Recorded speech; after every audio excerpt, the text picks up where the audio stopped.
What if the secret to a meaningful and fulfilling life was hidden in Japan? A concept that can transform our daily lives. It's called Ikigai. I've been hearing this word a lot. Ikigai. Ikigai. Ikigai. Ikigai. Ikigai. Ikigai. Ikigai. Ikigai. Say it with me. Ikigai. But what is it? Well, I wanted to find out too, so I bought the book.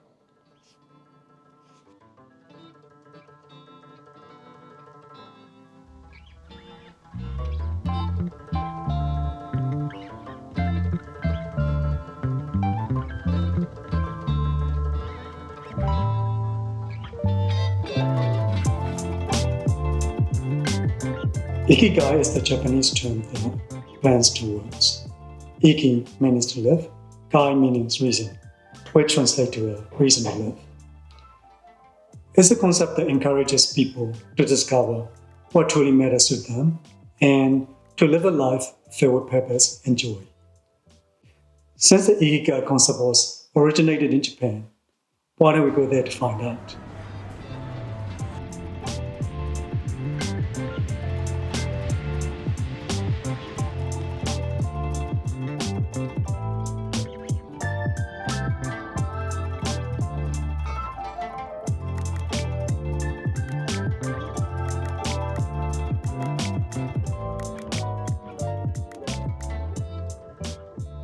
Japan has been a huge influence on my creativity for a long time. Most things I have created so far has taken inspiration from Japan. For example, this film we created took inspiration from Studio Ghibli. These t-shirts and sweatshirts are inspired by Japanese art. Even the logo of this one took inspiration from Japan. This teacup that I'm drinking out of right now? I can go on and on about Japan to make another video, but for now, we focus on Ikigai.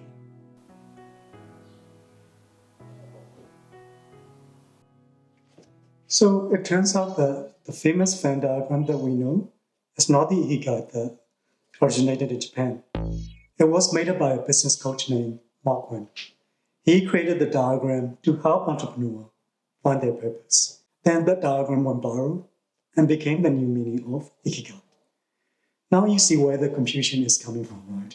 In the modern world, passion and purpose are often associated with success, money, and power. But the true Ikigai is the secret to living a longer and happier life, or living a meaningful and fulfilled life, which I'll uncover a bit more later in the video. According to the Japanese, everyone has an Ikigai. Some people have found theirs, while others are still searching, though they carry it within them. Our Ikigai is hidden deep inside each of us, and finding it requires a patient search.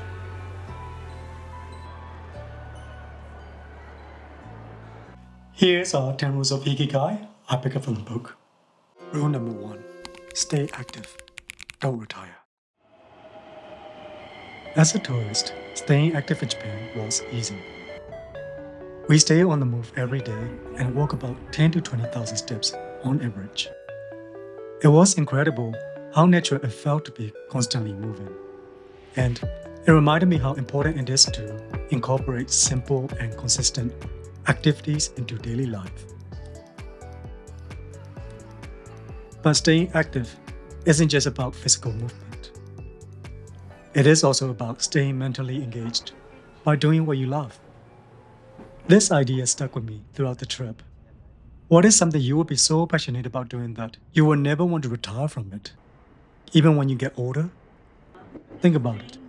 And if you have an answer, I'll love to hear it. Let me know in the comments below. Rule number 2. Take it slow.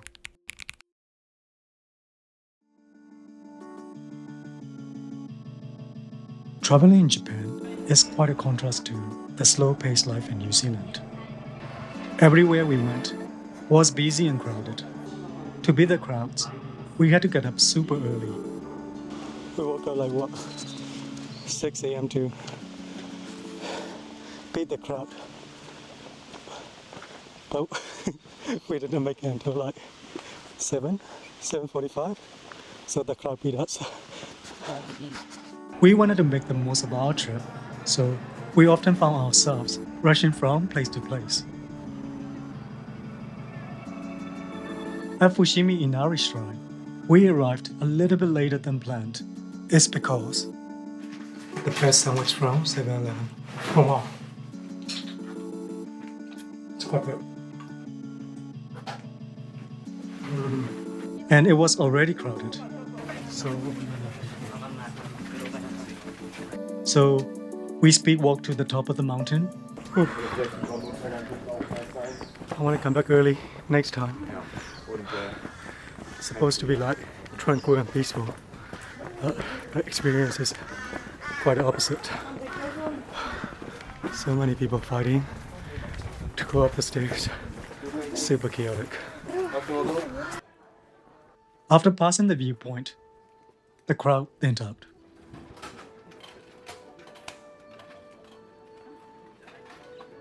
We're here, and we're going there. It's gonna be a long walk. 어디야 여기가?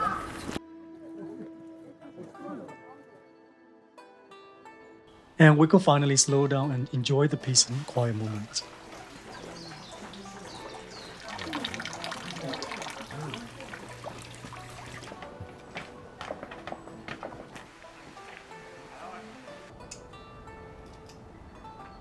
One of the most memorable moments was at Senensaka Street. In the afternoon, it was crowded with tourists in kimono everywhere.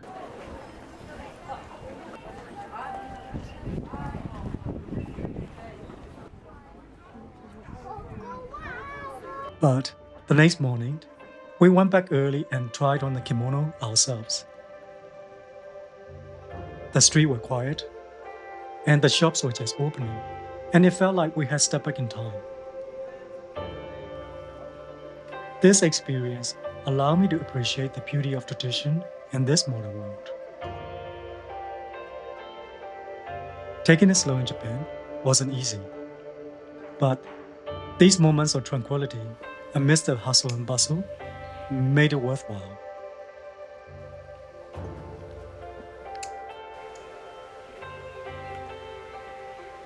It's a reminder that even in the busiest places, you can still find peace if you take the time to slow down.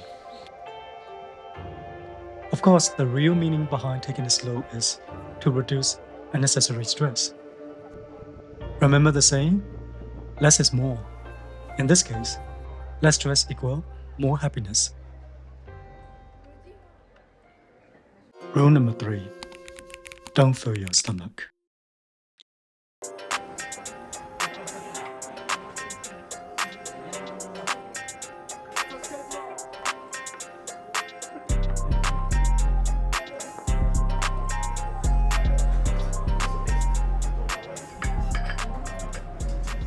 This is the part I struggled most. Following the Hara principle was incredibly challenging.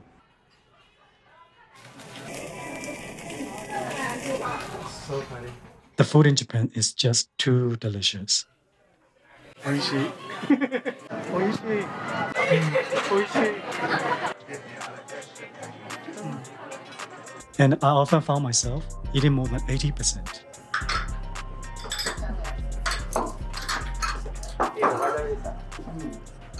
So good. But I try my best to be mindful and enjoy each bite without overindulging. Overeating in general is bad, right? I don't know about you, but I always feel sluggish after eating way too much. One way to get around this is to use a smaller plate and refrain from going for a second round. So try that and let me know how it goes. Or if you have a better tip, I'd love to hear it.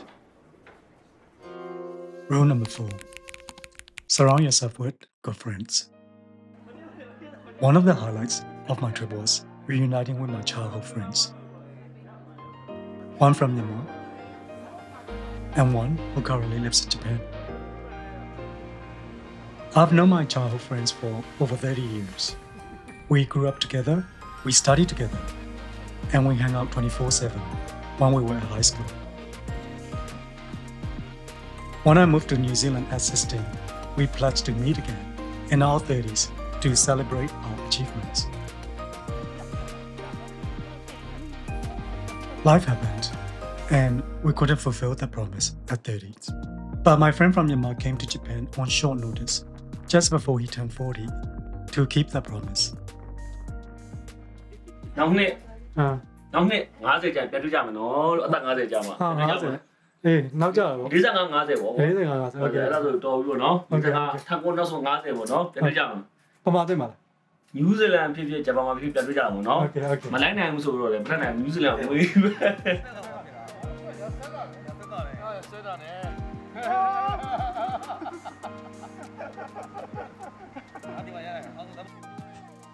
Even though we hadn't seen each other for so long, it felt like we just had seen each other yesterday.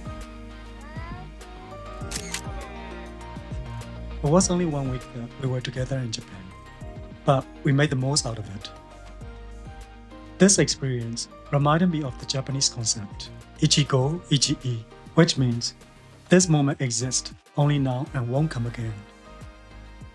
As a reminder that each encounter, whether with friends, family, or strangers, is unique and will never be repeated.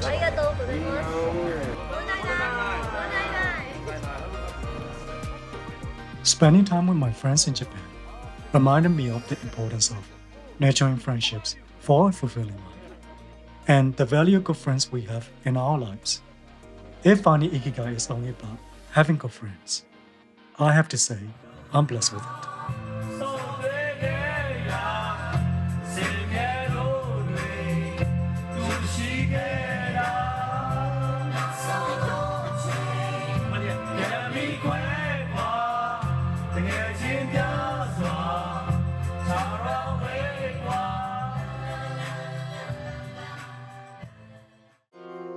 Rule number 5.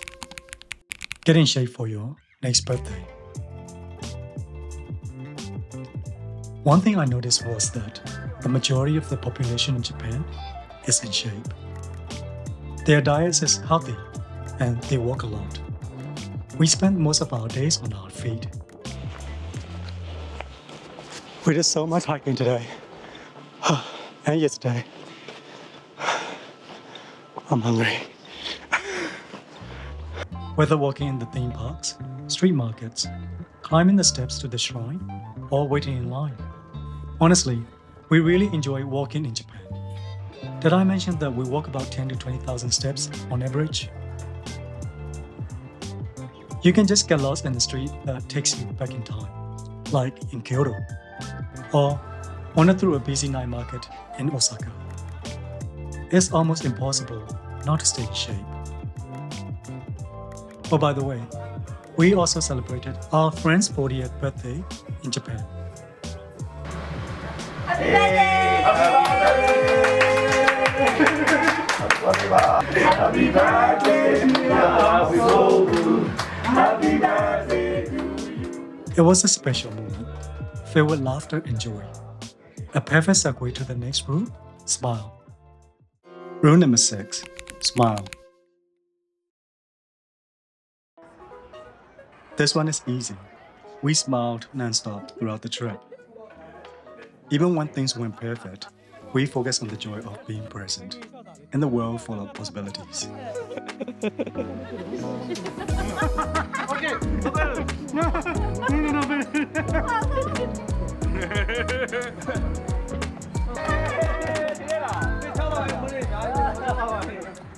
Rule number 7. Reconnect with nature.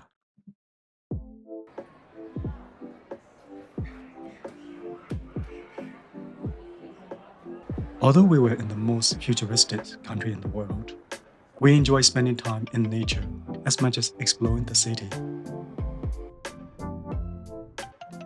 We explored the scenery around Mount Fuji, wandered through the bamboo forest, and enjoyed a barbecue by the stream. One of the most memorable experiences was at encountering the free-roaming deer in Hara.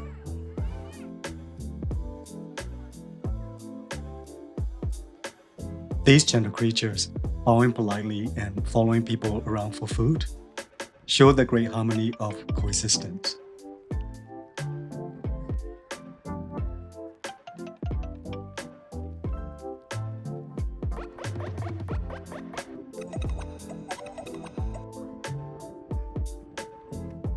Oh, you're chewing my hand. What do you want, buddy? Yeah, it's okay. Another peaceful moment was at the Arashiyama bamboo forest. Seeing the sun shine through the bamboo trees made me feel at peace.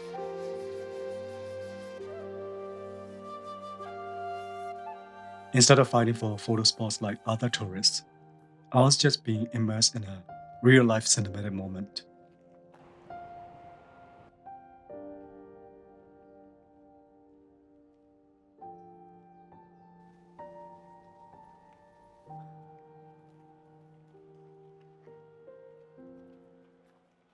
Rule number 8. Give thanks. This is something that I personally don't do enough of. We live in a busy world with so much temptation. We often focus on what we don't have.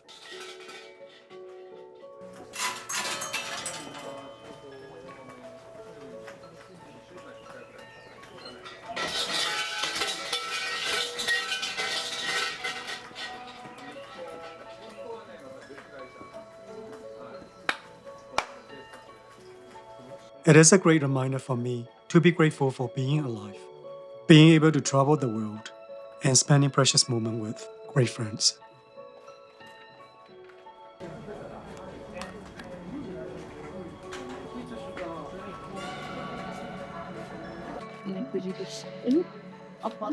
Okay, English is at the back. Yeah. Good luck. Your fortune, things will blossom well if you nurture them carefully. Respect harmony with those around you, and always maintain a kind heart. Love flowers and trees. Treat water with respect and live at peace for yourself.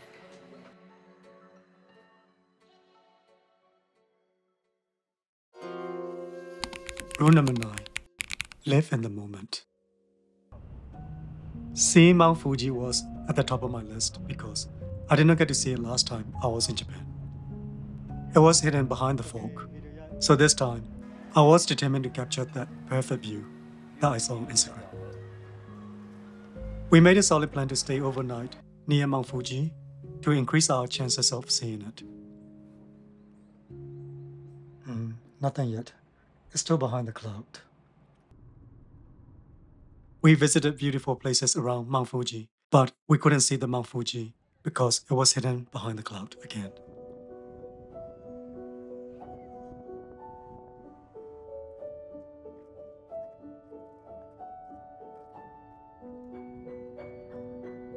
The beautiful scenery felt incomplete without the mountain in the background. The more we focused on seeing the Mount Fuji, the more frustrated we became. I felt like we wasted 2 days of our trip.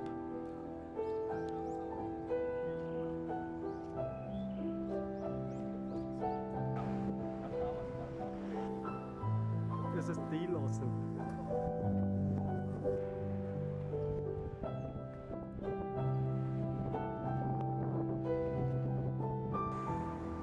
It was only when we decided to let go of our expectations that everything changed. We started to appreciate the journey itself, enjoying the scenery, and sharing spontaneous fun moments. This is where the concept of wabi-sabi came into play, finding beauty in imperfection and the fleeting nature of moments in life. By letting go of our expectations, we embraced the present and found joy in the little things. Whether it was laughing together, having meaningful conversations, or simply taking in the beauty around us, living in the moment made our experience truly memorable. In the end, we did catch a glimpse of Mount Fuji. We see it. We made it. We made it. Yatta! But the journey taught us that the real beauty was in the moments we shared along the way.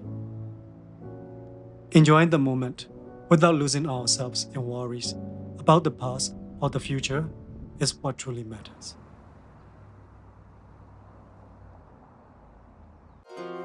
Rule number 10. Follow your Ikigai.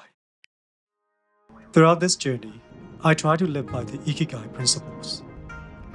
There was joy in the unexpected, like when we finally saw Mount Fuji after we stopped chasing it. Living in the moment became a lesson learned through countless experiences, whether it was savoring a meal or simply laughing with friends. While I'm still searching for my true Ikigai, this trip taught me that the journey, with its all imperfections and surprises, is just as important as the destination. So, did I find my Ikigai? Let's see. The 10 rules of Ikigai from the books are: stay active, don't retire. Take it slow. Hara hachi, don't fill your stomach. Surround yourself with good friends. Get in shape for your next birthday. Smile. Reconnect with nature. Give thanks. Live in the moment. And follow your Ikigai. I think I found most of the things from the list, but there are a few things I can do more. Like practicing Hara hachi, giving thanks, and living in the moment. I should worry less about the uncertainty of the future and just live in the moment, making today worth remembering every day. To do that, I need to be grateful for what I already have. As for my true Ikigai, I think I'm still searching. If you're still watching, have you found your Ikigai yet? Let me know in the comments below. Our Ikigai is different for each of us, but one thing we all have in common is the search for our purpose in life. To live a fulfilled life, we need to have a purpose. And what drives the purpose is passion. Without passion, we wouldn't be able to keep going for long. But in the modern world, we also need to find a way to make it sustainable. That's why it's important to get paid for doing what we love. Here's where I got stuck, you see. I've been fortunate enough to get paid well for doing what I love for a long time. But I still felt a lack of fulfillment. And I realized that it's because what I do isn't necessarily what the world needs. Simply put, I need to add more value to the society. That's what led me to finding Ikigai in the first place. When you look at it from this perspective, the Venn diagram created by Mark makes total sense. It combines passion, mission, vocation, and profession. All elements that can help us find our true purpose and live a fulfilled life. Well, sort of. Happy finding Ikigai.